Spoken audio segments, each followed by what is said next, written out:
When you have a post that's going to take off and you see a level of engagement that's moving the needle for me, what does one need to do to continue to stoke that fire? You need to make sure that you are consistent, that you are showing up, that when you're looking at that person behind the post, what's there? Is there call to action on their LinkedIn banner clear? Is there about section, making sense with the post that you've read? And I think that kind of just goes back in general to this idea of like consistency. And ultimately, like, we have so many choices, and like, why you? In a world full of choices, why you? My next guest is on the podcast for a very interesting reason. And in full transparency, I forgot why we're having this call. And thankfully, mercifully, she told me how it is that we talked and what it is we're talking about. She shared a LinkedIn post and something happened to it that was really unexpected. And rather than me tell you that story, Avital, can you tell that story? But before we do, can you first introduce yourself and tell us a little bit of a story about who you are and what you've done? Sure. So my name is Avital. I'm originally from London. And when I was 23, so now I'm 31, I set up an agency which brands thought leaders and small businesses. That's a very interesting niche. Yeah. How'd you come to that place? Okay, so I'll start from the beginning. I grew up as one of three girls. My mum is one of three girls, and they had only daughters. And my mum's sisters also had only daughters. And she was one of the first stockbrokers on the London Stock Exchange. And obviously he wants to be like their mum. So I was like adamant that I was going to be a stay-at-home parent, and got very into, unexpectedly, politics, and American politics specifically. So when I was 19, I went on a program in my first year of college, and I decided to intern in Washington for a non-for-profit which bridges the gap between Democrats and Republicans. And so that was really where I saw my career going, very much into the political space. And this was a life-changing internship. And essentially there was like, the American summer is a month longer than the British summer. So everyone got there before me, and there was 20 members of staff and 100 interns. And it was just like chaos, but like the best kind of chaos. I go on this internship and I arrive late, and I'm like, well, how am I going to make my mark? These people have had like a month extra than I'm going to have. And they said that there was an event coming up, which was 3 days event. And the first part was that they needed to get the most amount of citizens to the event. And the second part of the event was that there was going to be a donor dinner for the wealthiest donors to the organization. So they said whoever signed up the most amount of donors, the most amount of people to the event, essentially got to have a one-on-one with the CEO, who was super busy, was Clinton's 2008 fundraiser. And I was like, I'm going to get that. So I signed up this group from London that I had come with, and I was like, you've all got to be there. And I won the competition. And I said to her, listen, I feel like you're really busy. I might not have the chance to really have that lunch with you, but what would be great is, could I come to the donor event? And she was like, I don't know, no interns are allowed. We're only having a few members of staff. And I was like, okay, but I really want to be there. And she was like, fine. And essentially I thought it would be this like Devil Wears Prada situation where they go to Paris Fashion Week and there's this assistant saying, don't ask, anything about her husband, they just got divorced, or don't ask about the daughter that, she's just got out of rehab. So I prepared all these like random facts on the guest list. And I just got there and she was like, Avital, network like you've never networked before. And it was like George Bush's chief of staff. It was senators, congressmen, amazing people. Essentially, I just left the evening with all these business cards, and I went home to the person I was rooming with, and I went to throw all these cards in the trash, being like, what am I ever going to do with these? I'm 19 years old, they're never going to remember me. And she was like, you're going to write to every single person and follow up and ask for a one-on-one coffee. So I wrote that email that night being like, hi, British girl, following up, was great to meet you. Would you have time to meet? And so many of them said yes. And I ended up being the only intern from the program that was offered a full-time job from this. And I was still adamant that I was going to go back into politics. I went back the next summer, and even this time was paid. So that was exciting. And then I realized I didn't really want to go into politics at all. I came back and I went into actually like more of a venture capital space. And I moved out to Israel, and I went there with no contacts, and I knew I wanted to go into value creation. And I was like having 80 meetings. And at the end of every meeting, I'd be like, thanks so much for the conversation. Who else would you suggest I speak to next? And they were like, send me your bio, send me who, and I'll connect you with the relevant person. So I was like, this is cool. And that was really how I got my job after 80 coffees as value creation in Reid Hoffman, the founder of LinkedIn, his fund in Israel. So that was really where the career began. And then whilst I was in that role, I had people coming to me saying, listen, how should we go tell our story? Who should we go to for our branding? Who should we go to for our website? And I was like, I'm 24 years old. I'm going to set up an agency. I've got nothing to lose. And the only interest I would say at this point was that I spent a lot of time in the States, and I loved how like Lululemon, Starbucks, companies went into different countries. And I was like, how do you have the same vibe? But like my dad was a doctor, my mum was in investment banking. There was no room for like a creative career. So I didn't know what to do with it. And my mum was like, just do it. And I was like, okay. And I set up this agency. That was where it began 6 or 7 years ago with $100,000 client that kind of signed straight away. That's really how I got into the business. Yeah. little bit different. Yeah, you gave us the speed run version of that story, so I appreciate you getting that. I have to circle back on a couple different things. You're like a British transplant coming to America to get involved in American politics. Like, what the F? Yeah. I don't even understand that. Okay. And then the challenge was for you to sign up as many people as possible, and you won. I need to know, how the heck did you do that? I came on the program with a group of people from the UK. So I just said to them, listen, guys, I've got this competition and I want to win it and you all need to show up to this event. And I signed up the whole group and there were 40 of us and everyone else was coming to DC for the first time with no contacts and didn't know anyone. So I was the only one that had like a group of people that I could bring. Oh, okay. So when you said you had to get as many citizens to show up, I assume you thought like Americans. No one cared. It was just like people there that would like be there when all these new information was going to be released. I see. So you just enrolled the entire group that you came over with. Yeah. And were they not in the competition themselves? No, because everyone was interning at different places. And also that was also funny. Like everyone else was like from Cambridge and Oxford. I went to somewhere called Birmingham, and essentially like they were wearing suits. They were giving a BlackBerry. Like it was a really legit thing. And I was basically rocking up. Like there was no dress code, definitely no phone given. I was the one that like left as the whole program with the position, and no one else had really got that far. I got you. There's some remarkable things about you, and I want to bring them to the surface so that people are like, wait, how, what, huh? Okay, because you're very different than a lot of our guests for a lot of different reasons. We'll get into all those things in a little bit. So you then win the one-on-one with the CEO, but you don't want that. I mean, most people are like, what? You didn't want question. it? I did want that, and actually we're still in touch. I think what I realized is like it was really hectic. Her life was really intense, and at the same time, like her focus was on this event. And I was like, what's really going to bring more value? I can have that one-on-one at any point, but this is a once-in-a-lifetime opportunity to come to like the biggest donors to the organization, and that would be like a much better use of my time and experience. Okay. So you ask, hey, I mean, according to the story that you just shared with us, I'm just too busy or something's happening. Can I go to the donor dinner instead? Is the dinner or just a donor party? It was like a donor reception. Reception. Okay. So you're like, can I do that? And they're like, no, it's not really. What kind of gave you the gall to even ask for that? Because here you are as just young, unpaid intern. I wish I knew. I just was like, I've got nothing to lose. And I think that is like really one of the biggest like mottos that has like pushed me forward in life, which is like, once you accept what failure really means and you're okay with what that means, and you're able to kind of persevere and say, I'm able to do that anyway, and still I'm willing to ask, I feel like that's where the magic happens. This is incredible synchronicity. I just spoke to my pro group yesterday about the courage to ask. And if you don't ask, the answer is always no. And most people get stuck at that idea, the fear of rejection and the self-story that brings. But here you are, it's like kicking down doors and taking names.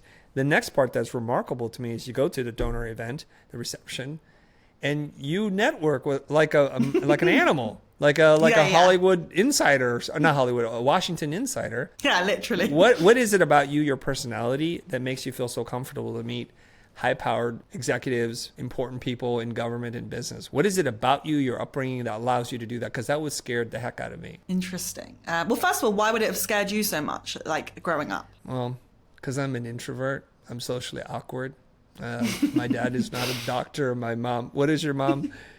Investment banking, I guess. Investment banker. See, so there's the pedigree there. And we're refugees from Vietnam. So I've never really felt kind of at home until more recently. And it's been a challenge of mine. The first thing I think in my mind is, where's the exit and how do I get back to my hotel room? Because I don't want to do any of this. So clearly there are stark differences between you and me. So what is it about you that's just like, yeah, I'm going to go network with people? I think that like my parents are actually just celebrating their 50th wedding anniversary. So at their 25th, they did a party. And I remember being 4 years old and holding a bunny and going up to give a speech. I just had, and everyone was like, what? And I just wanted to talk about it.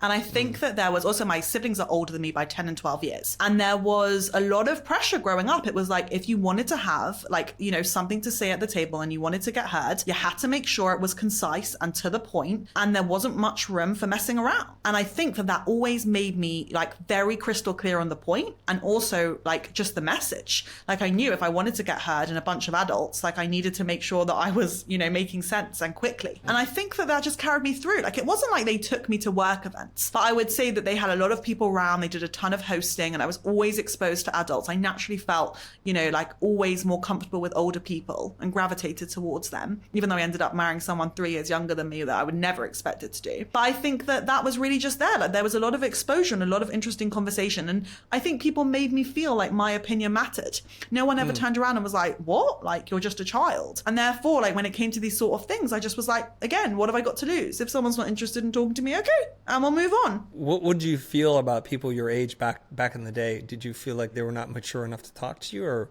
why is it you're more connected to older folks than people of your age? I think that I'm like a bit of an old soul. Like I just always was very into like those kind of conversations. I was very worried growing up about how I would balance being a mother and having a career, almost obsessive with reading about like Good Housekeeping, which is kind of catered towards 60-year-olds.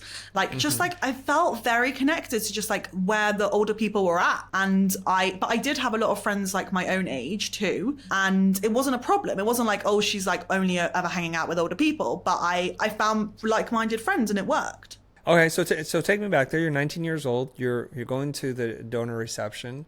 Let's pretend we're back there. Travel back in time a couple of years here. Like, I guess that's 21 years now. Or 12 years. 12 years, that's what it is. 12 years. My math, I inverted the numbers. Okay, so 12 years ago, you're here. There's all kinds of power people moving around.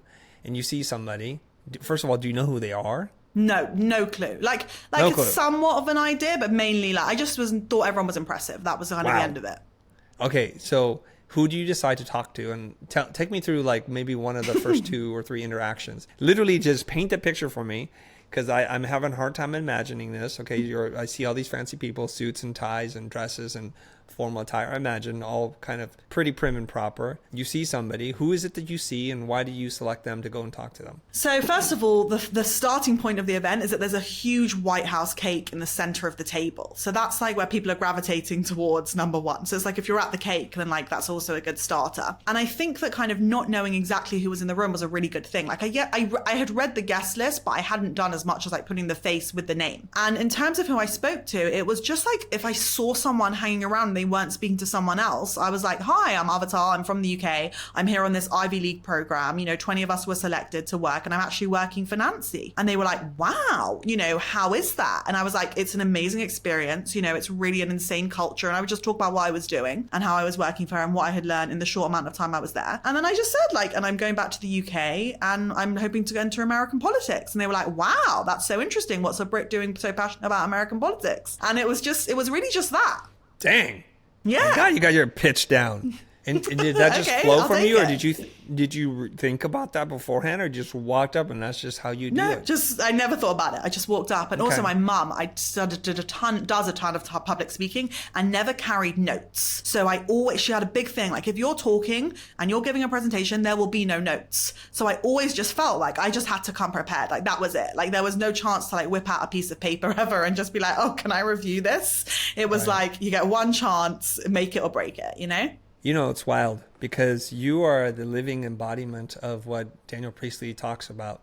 And I want to share a little bit of that concept with you, and then just to show our audience. I know what happens in people's minds. You've done work. You've gone to a good school and you have a nice portfolio, but you still feel really sheepish about who you are and what you do. You're apologetic and you think, oh, if I had that award or if I had that client, I would be the person I'm supposed to be. Avital's walking in a room, 19 years old, like from another country, just because she's passionate about this. And what she does is she doesn't play small, she plays big. And she knows how to tell her story in a way that makes her separate from everyone else that's there.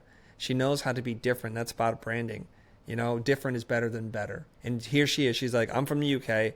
I'm really into American politics. I'm an intern here. I'm from an Ivy League program. I work for Nancy or whoever you said. So she's saying all the kinds of things that she needs to say so that someone on the other side is like, oh, you're a person of interest.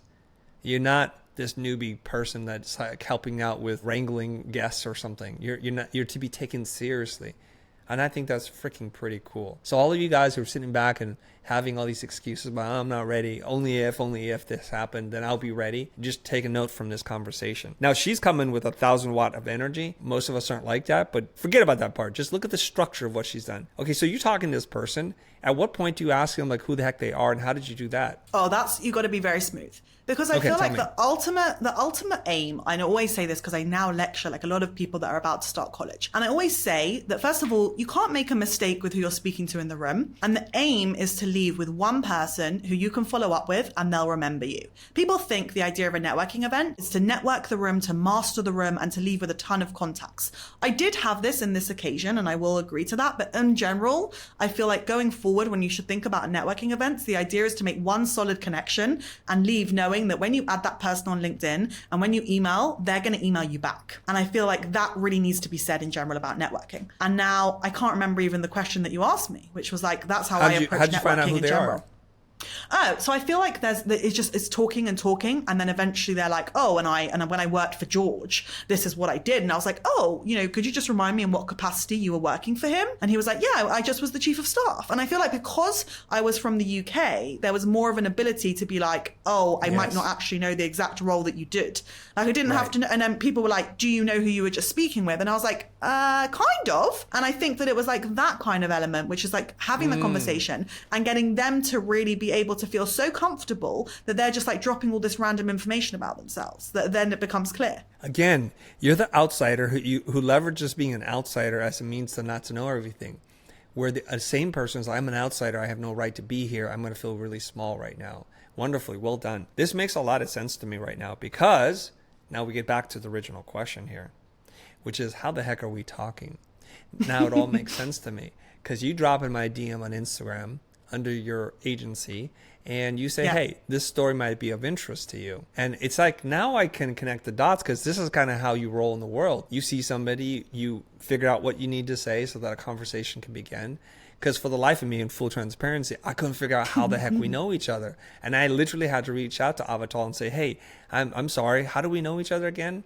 And this is remarkable. So you basically built a cold, like you went from a cold relationship and turned it into, next thing you know, you're on our podcast, which I have to hand it to you. I'm not trying to pat myself on the back. It's not easy to do. Not easy to do. The pitch, the proof, the way you show up, the language, it was very precise. I really appreciate it. So I guess I'll give a little bit of background in terms of like LinkedIn and how that all happened. Essentially, I started when I had this internship actually at 18, I started my first account, like a LinkedIn account. So I had it from the age of 18.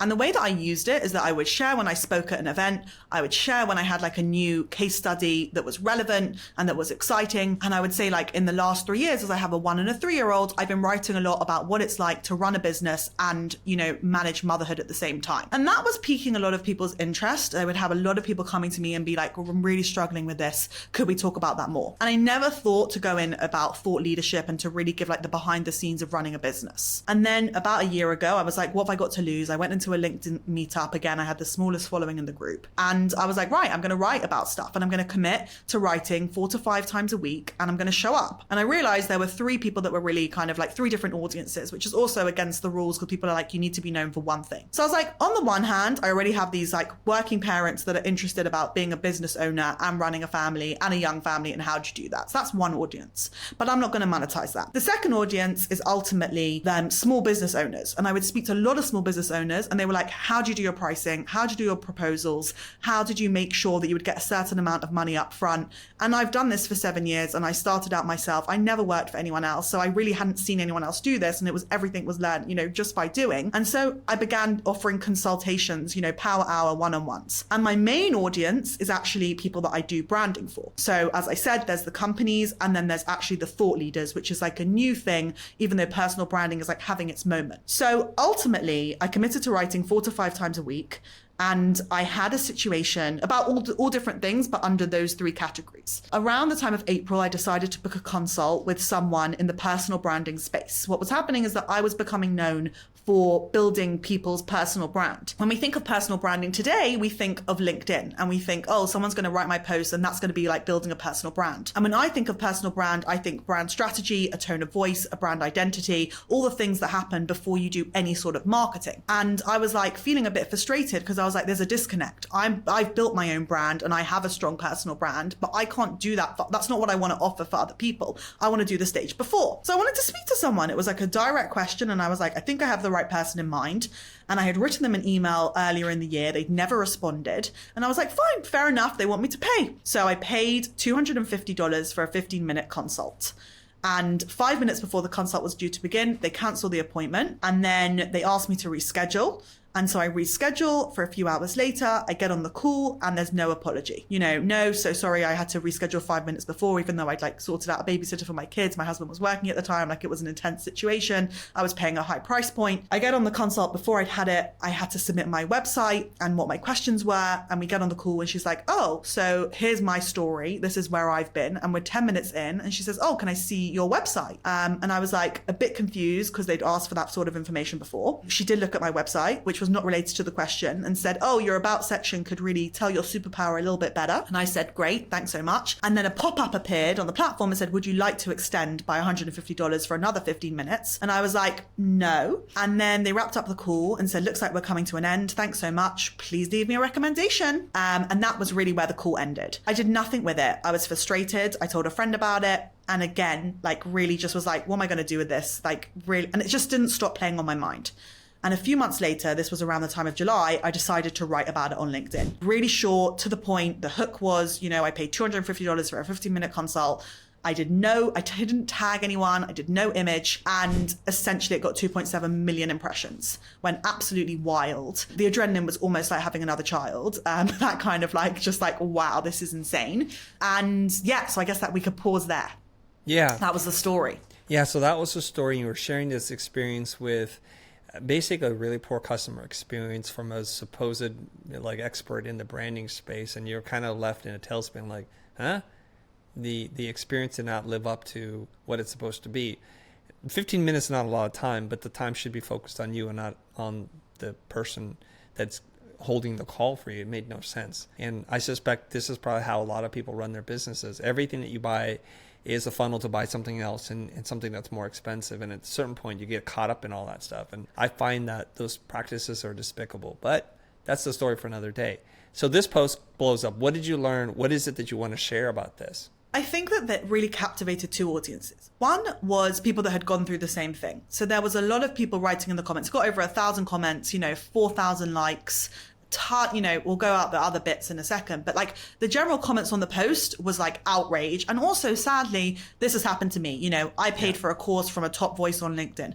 I invested in this person and it was really underwhelming. That was really like a strong message that came through. The other thing was ultimately was from consultants saying, this is really poor. I do things differently. And it was a chance for, I think, them to promote how they do things. And that's why they really felt connected to the post, to be like, wow, this is why, this is what differentiates us. So a lot of people were outlining how their process was different. Some people tagged other consultants being like, wow, you should really speak to this person. And the thing that really surprised me was, I would say about 40 thought leaders on LinkedIn wrote in the comments, really sorry to hear about the experience that you had.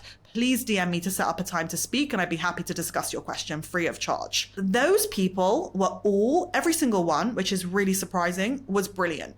And so I just spent the time afterwards having back-to-back 5 calls a day with all these people. Essentially, they might want personal branding. I thought they would be interesting people to meet, always looking to build my network in general, think I got nothing to lose from it.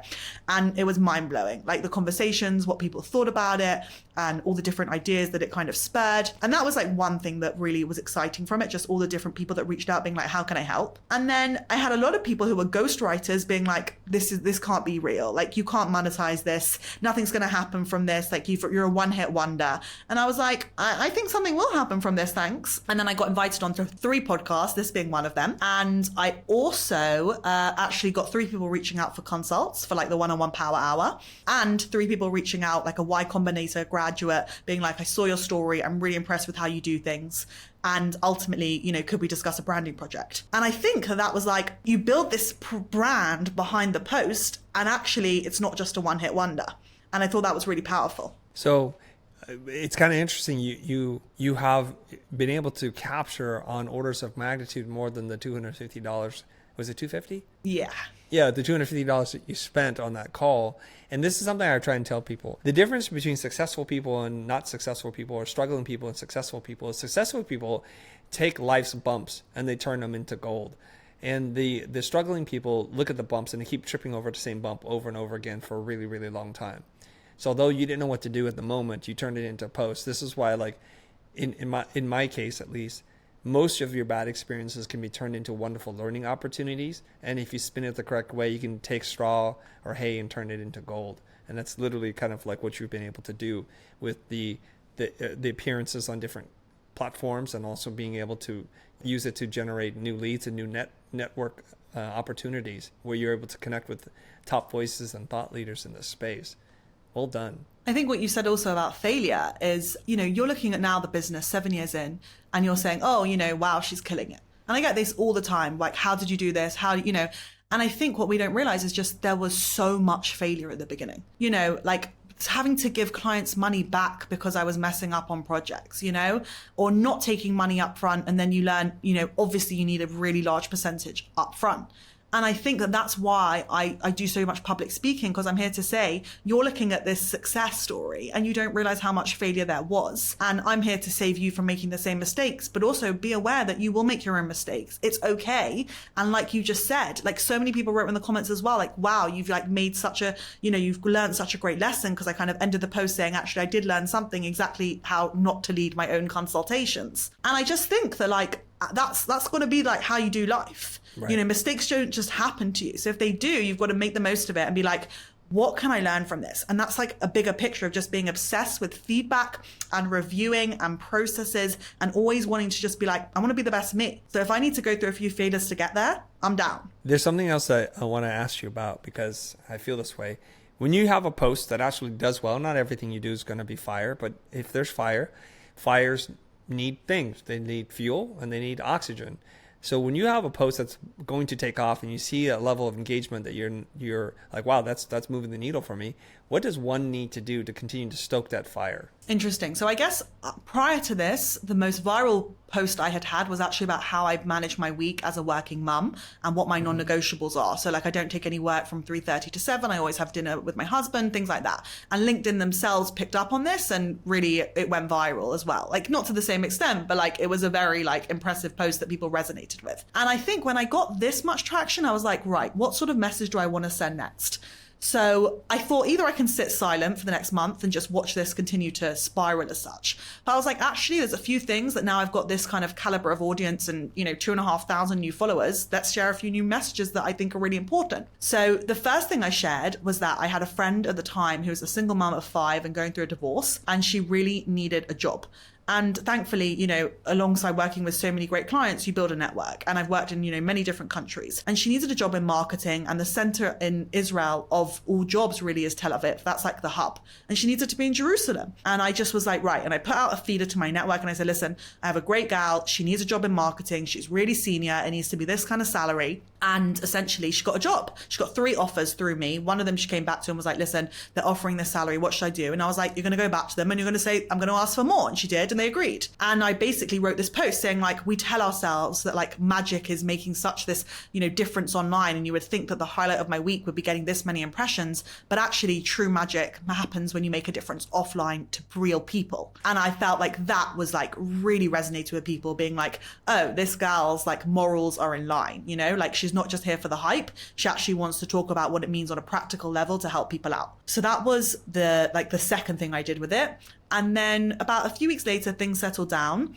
And I wrote a post essentially saying, like, you could say, oh, well, it was a viral post, but actually what you need to do is invest into your brand. You need to make sure that you are consistent, that you are showing up, that when you're looking at that person behind the post, what's there? Is there, call to action on their LinkedIn banner clear? Is there about section, making sense with the post that you've read? And I think that kind of just goes back in general to this idea of like consistency. And ultimately, like, we have so many choices, and like, why you? in a world full of choices, why you? Which is like essentially what I do with my clients, but also like, why me as a person? Why do these people, when they can clearly click unfollow a few months later, why are they all still there? Why are they all still interested in what I have to share? And I think that really comes from honing in on like, I'm someone that shows up with a lot of integrity and I'm here to do the best for my clients at whatever cost, even if that means giving money back because I've messed up. And I think people don't have that level of integrity in business. And I think it's something that you focus on a lot. You wrote a story or shared a story a while ago about something you've had like an interaction with someone where you really let them down and they caught you on a bad day and they were like not getting to their question. And you were like, if you're a real fan, you would have read this about me. You're clearly not a real fan. And it like ended badly. And they wrote a comment being like, met Chris and he wasn't so great. Really a disappointment when you meet your fans in real life. And I think like when you really want to make a difference, you understand that essentially like, we all have bad days. And I still think about this consultant that I have, like it was a bad day. I think they had the knowledge. I don't think they're a fraud. I don't think they're a bad person. I'm not here, the amount of DMs being like, who was this? We're here to take that person down. That's not what it's about. And I think like genuine, authority and being confident in what you're doing and just being like, okay, people make mistakes is something that we all need, a little bit more kindness. Yeah, I like that although you were really disappointed and frustrated with the result of that call, you gave grace because you say to yourself, we all have bad days. We're not always perfect and we still believe in the goodness of people. And this could be the one time in which they effed up and that's okay. We're not letting them off the hook, but we don't need to burn their whole house down because of one instance. And I like that. The other part that I want to pick up on is that social media attention can be great, right? And you write about this, and it was one of the messages you sent over to me. But it's like, what do you do with this fame or this audience that you have? Your whole point should be to help people, to either serve your clients or to serve people in your network, to say, if I can use this platform to connect you to someone in my network, then I've done a good thing with my fame or the reach that I have. And I like that. That's really beautiful and it resonates with me. The question I was asking you is when something starts to take off, and a lot of creators do this, they hit and they run. They make the post and they just leave.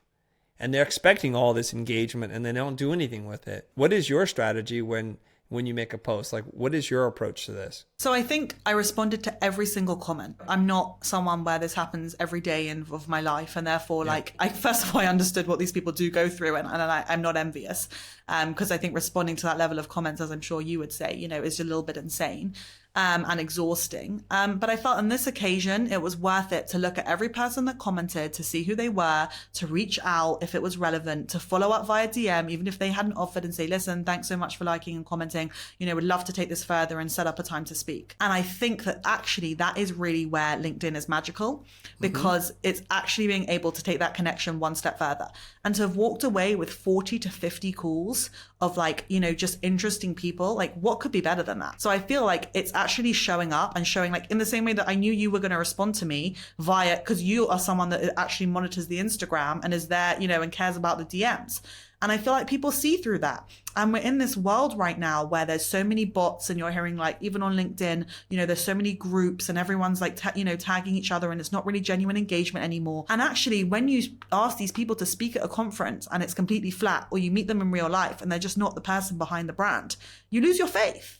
In the same way that like, that's what you don't want from people. That's like every creator's worst nightmare, meeting their audience and just being like, actually the audience standing around being like, they can't really live up to the hype. And so I feel like that's really so much of a part of building your personal brand is making sure that you're really genuine. My happiest thing is when people message me afterwards and they meet me in real life and they're like, you are exactly like I expected you to be. Your values, the way that you hold yourself, the things that are important to you, it comes across straight away in every talk you give, in every client interaction you have, and in the way that you handle business.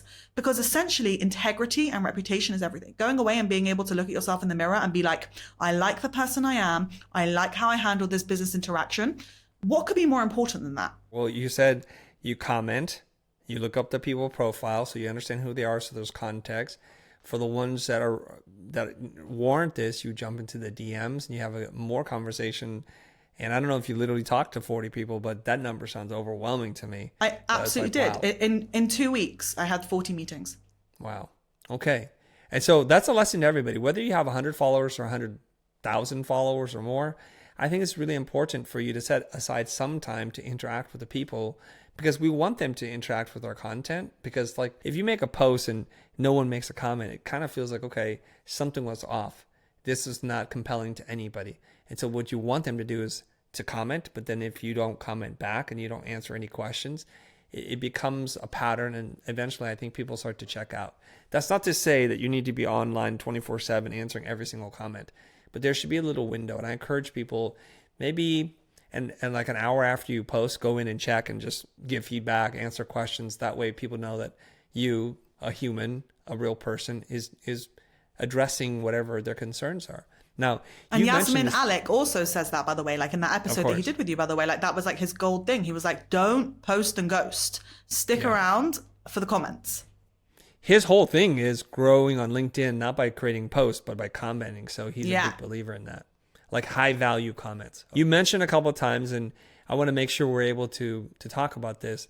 What's it like running a business as a mom of two girls and preserving your energy and your time, and how do you manage all these things? What have you learned? What can you share with us? I think that a lot of it is about having those boundaries in place. So my model is that I take on 8 clients a year who pay quite a premium price, and I take on 2 clients a quarter. That is like a very bespoke service.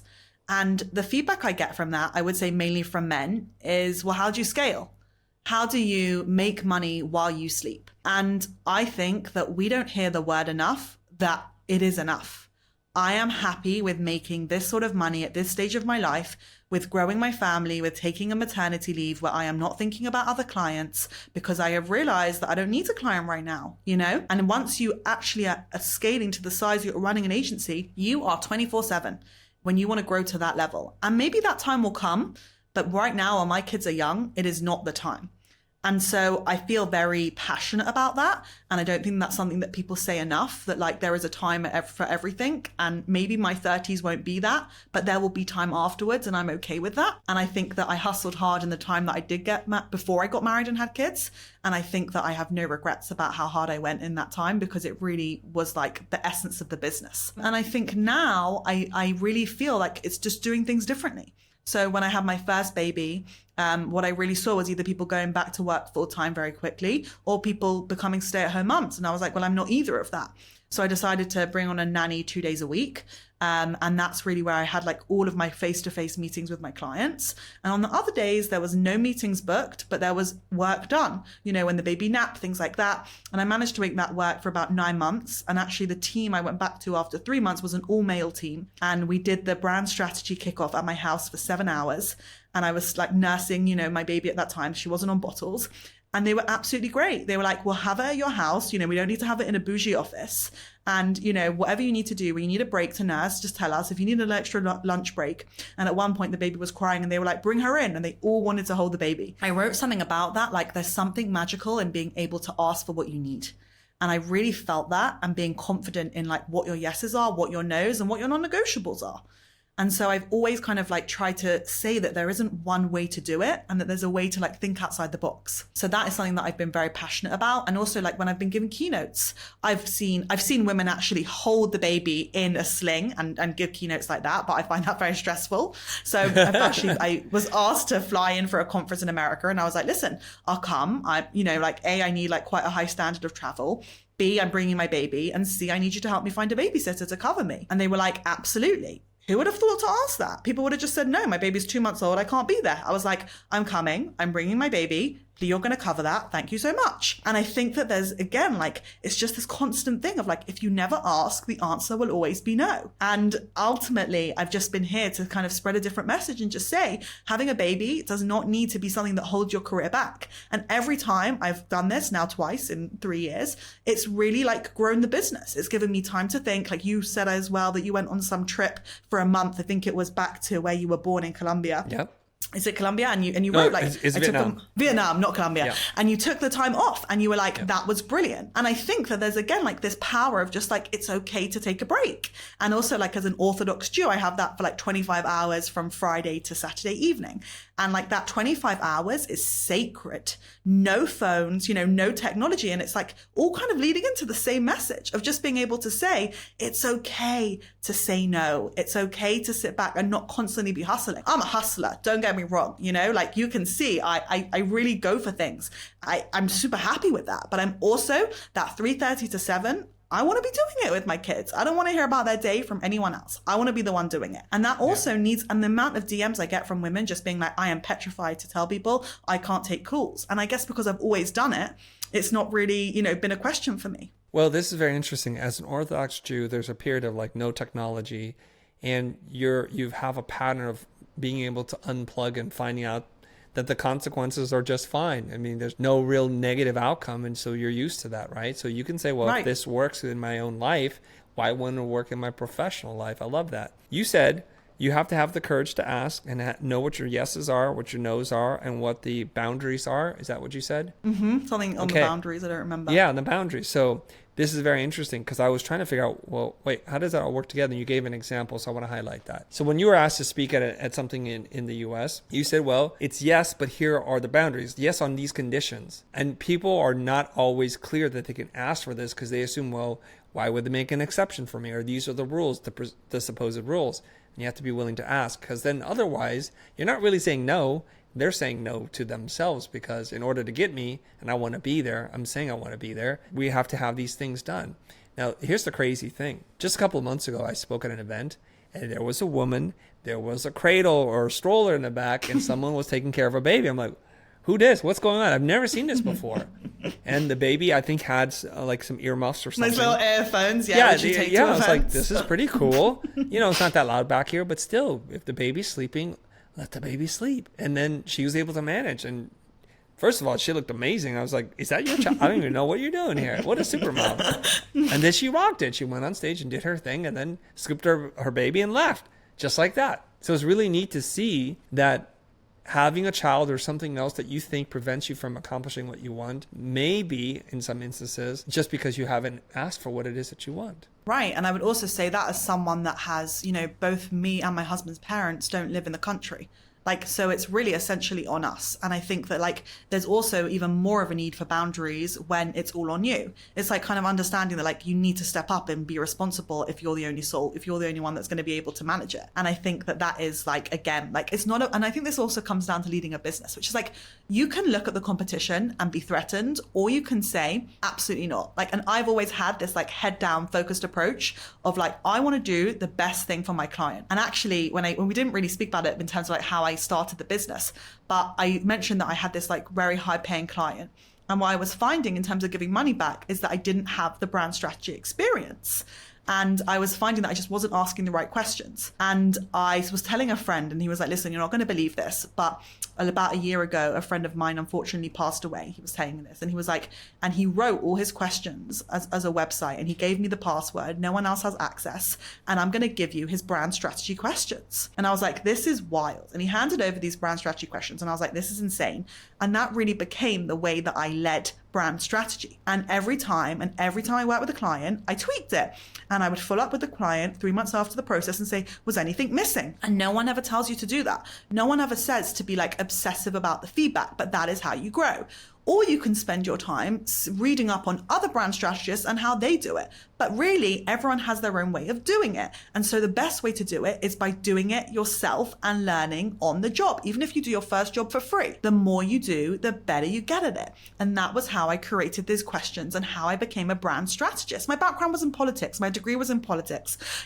I was not going out to open a branding agency. And this has become my business, what I'm known for, and what I'm really good at. And I think that we don't speak about that enough, just being able to stay in your lane, to stay focused. And instead of being there is so much competition, how can I make a mark? Just be actually, if I have my head down and I'm really focused, what do they say about 10,000 hours or all of that? That's really how it happens. I have a parenting question that's related to your ethos, of the way I see it. Yeah.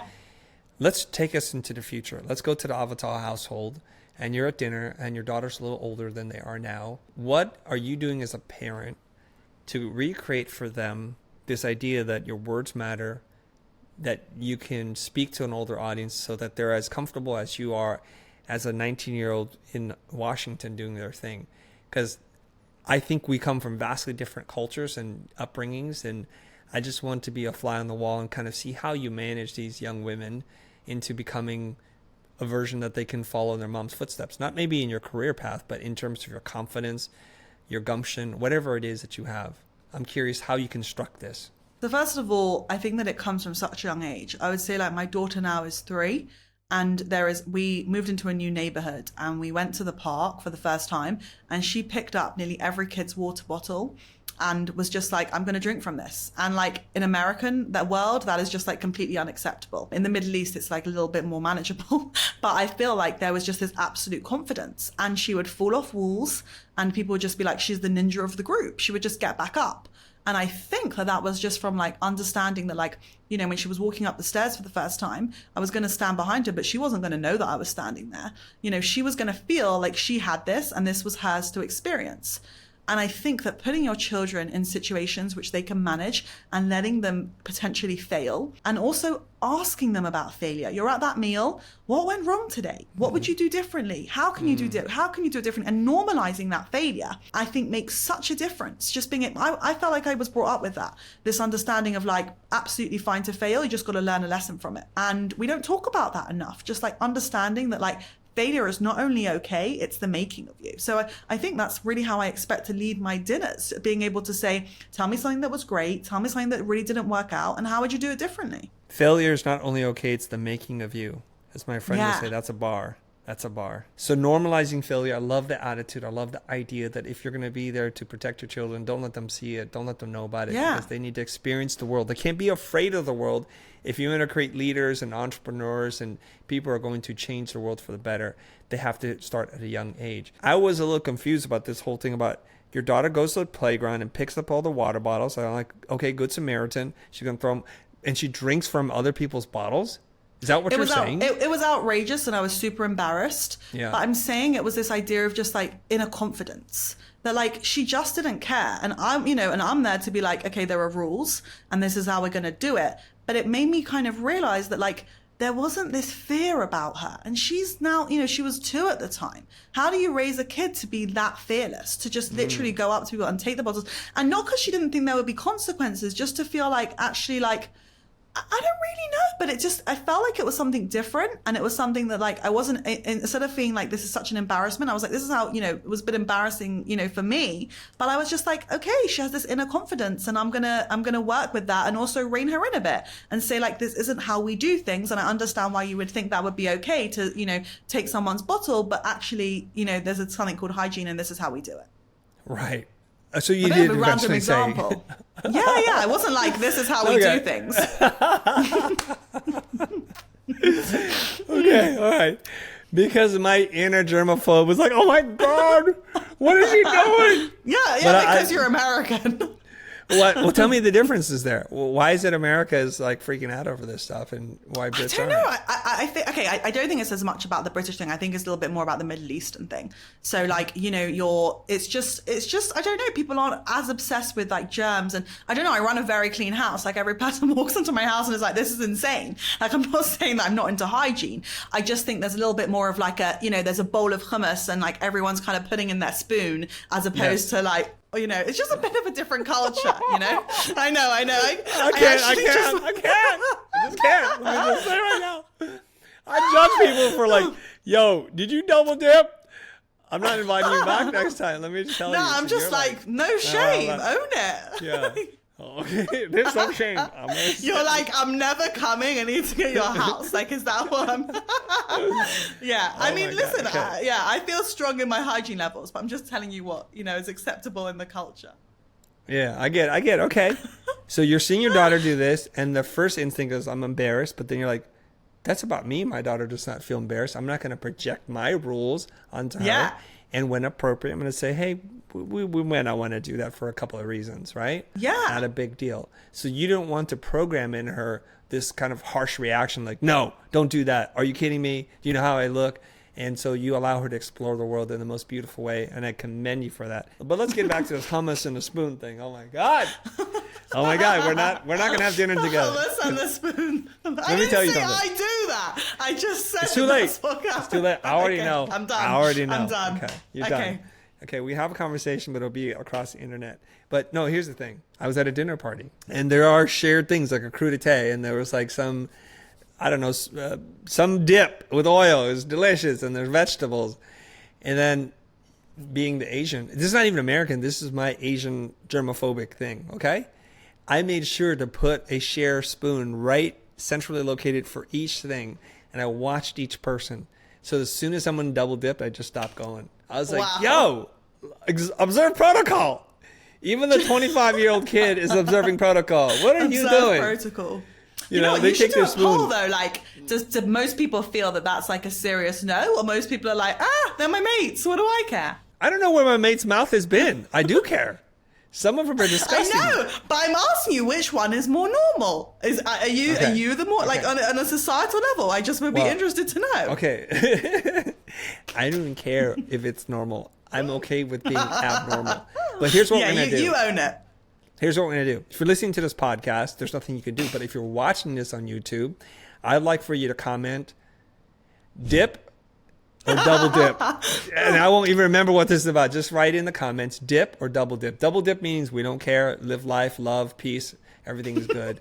And dip means one dip per mouth, and that's it. Okay? Keep it nice and hygienic, and that's all. That's all I'm This thinking. is not where I saw the conversation going, but no complaints. You know what? I'm going to tell you something. I didn't even share food with my kids. What does that mean? We'll just leave it like that. That's just the way this episode's going to end. I'm just telling you, it's super consistent. Meaning, you have your thing, I have my thing. The only person I share food with is my wife, and that's it. That's it. Did you ever ask your sons how they feel about that? No, because I'm an authoritarian. It's my rules or your rules, and you go to make your own house and you have your own rules. No, we just say, like, hygiene. I don't know where everybody's mouth has been. That's all. And the crazy thing is, in America, I see parents, mostly Caucasians, and their kids are literally rolling around on the dirt floor of whatever gross place. And in me, I'm like, ooh, but they must grow up really tough and germ resistant. That's what I tell myself. It must be the case. Yeah, it must be the case. Must be the case. They're very resilient, those Americans. Okay. It was wonderful talking to you, Avital. Thanks for having me. I loved it. Yeah. I went on a journey with you. I'm impressed by your worldview. I'm impressed at what you're able to accomplish, and I have yet a lot to learn. Even though I'm 20 years your senior, I have a lot to learn from you. And so I appreciate you reaching out, doing what you do, and sharing your story with us. Thanks for making it such a great conversation. Even though it ended kind of weird. Everybody, dip or no dip? Let me know. Dip or no dip?